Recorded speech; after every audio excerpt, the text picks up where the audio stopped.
Welcome guys to another tutorial. Today we're going to talk about Bedrush and how you can win more Bedrush games. As Bedrush is a two-player game, we're going to be joined by Nikki, who is the first player in the leaderboards right now. In this tutorial I'm going to walk you through the 3 different Bedrush maps, and after that we'll have a look at some more or less advanced techniques. The first map we're going to look at is Cyberpunk. Normally for a rush you want to bridge out 3 blocks and 1 block up, and then you can fireball safely to mid. If there's an opponent at mid, I'd normally recommend skipping, because if your teammate knows what he's doing, you're gonna have a strong defense and don't have to worry about that. If you're not skipping, you're gonna have to fight 2 players on a map that is really easy to defend, which is normally not working out. There's different ways on how to block in properly. I normally place down a TNT first, then place 2 endstone behind me, then break a wool block, and then fill the holes before the endstone can be broken. As soon as the TNT blows up, I'm placing 2 more endstone in a way so they can't possibly enter, even if they're directly in front of the thing. Another way is the corner of the bed, which is just perfect for block-ins. And it's honestly underrated. I haven't used it myself very much, but I'm definitely going to in the future. As for the defense, I'm proud to say that I actually invented this special form of the ladder defense, and it's strong enough to even mess me up, and that's saying something. Now we're going to slow down that a little bit, and then we're going to take a close look. So what you want to do is you want to break 1 wool block, then you're gonna block the sides, block the top, and block the behind. After that you place 1 layer of endstone, 1 layer of ladders, and another layer of endstones. And then you can follow your teammate to mid.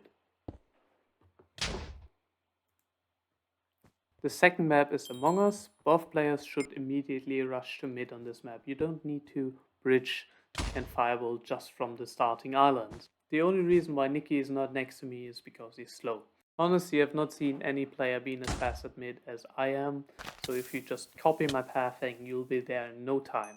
The reason why defending is so inefficient on this map is because the bed is so open, you can't properly protect it anyway. It should be mentioned though that with your fireball, you're blowing up parts of your own bed defense, so you should be aware that your bed can be broken very fast. And that's the reason why you do not want anyone let skip you. You want to kill everyone that is in your path. Now if the first rush is unsuccessful, you can cover up the fireball damage, but it's probably not even worth it. Another thing that I want to mention for all the maps, not only Among Us, that breaking the defense with your tools is a little bit faster than with your TNT. So if you can, you should use tools. And the final map is Construction. Here we have 1 defender, 1 rusher. As a rusher, you want to bridge out with endstone a little bit, and then switch to wool, as you don't have enough endstone to cover the whole distance. And then as soon as you see the main island, you can switch to endstone again and fireball to mid. Now the reason why you want to do the first part of endstone is that at a later stage of the game you can fireball off of it. Now my hotkeys allow me to switch from endstone to wool rather smoothly. If that's not the case, you can leave the endstone away, like Nikki for example does. Now as you can clearly see, we are bridging up to the upper part of the map. You could also do a flat bridge, but that isn't efficient for multiple reasons.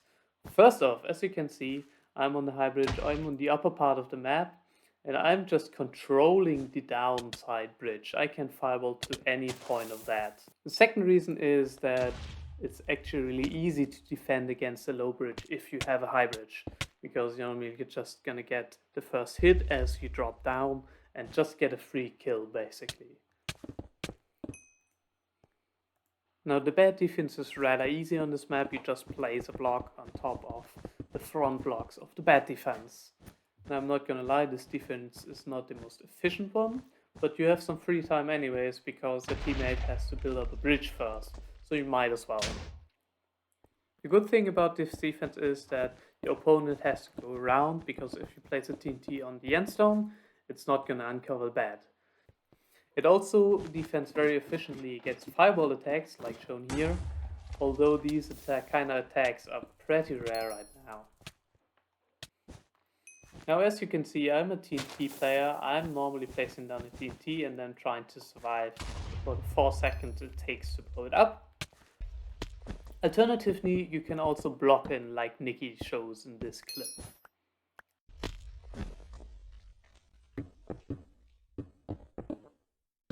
These were all the important things about the maps. Now we're just going to cover a couple of details. First off, there's spawn protection.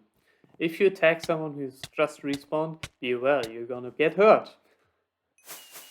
The second thing I want to talk about is ladders. Ladders are the #1 ways of stopping people to block themselves in. This is especially important in Cyberpunk, as there's many cases where you have to get someone who blocks himself in your bed. Next thing is the spawn boxing.